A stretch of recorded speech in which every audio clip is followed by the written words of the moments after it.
Long time ago, there were two young people known as Pyramus and Tisbe. They were deeply beautiful and handsome. Since when they were children, they always looked at each other with curiosity. But they were the rival family, and because of that, they could never get closer. However, they were no longer kids. An immense passion took control of the young couple's heart. Even though they couldn't get closer, in the distance they exchanged gestures and signs of affections. They were neighbors of each other and their homes were only separated by a wall.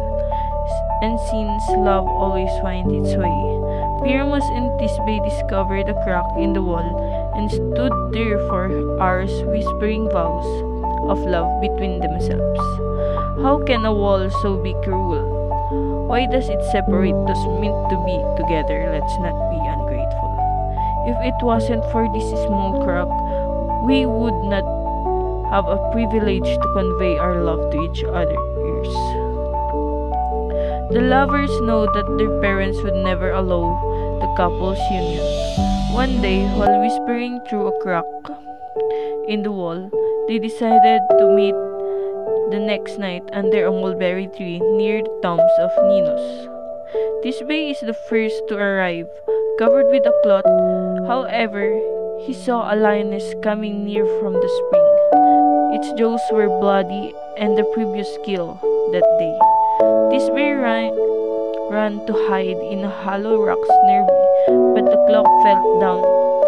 Glued to its nervosity, the lioness decided to play with the cloth, using its bloody and sharp claws, but it soon felt bored and went away. Pyramus arrived right after that and encountered the cloth that he gave to Tisbe, with marks of claws and blood stains. Pyramus, consumed by an intense guilt because the idea to have meeting in that place was his.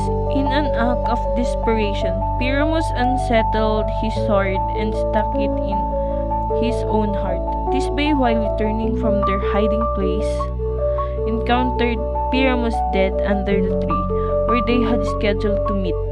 Escalating, Tisbe noticed that he was holding the cloth turned by the lioness and understood that the sad scene. So he threw herself on the same sword that had claimed her lover's life. Tisbe and Pyramus died, and blood was absorbed by the root of the mulberry tree under which the couple perished, and its fruit turned red and much sweeter despite their disagreements. The family of both suspended their hostilities and buried the lovers one beside the other, and the tree nourished by the lovers' love continues to honor the couple with their sweet and reddish fruit today, known as mulberry.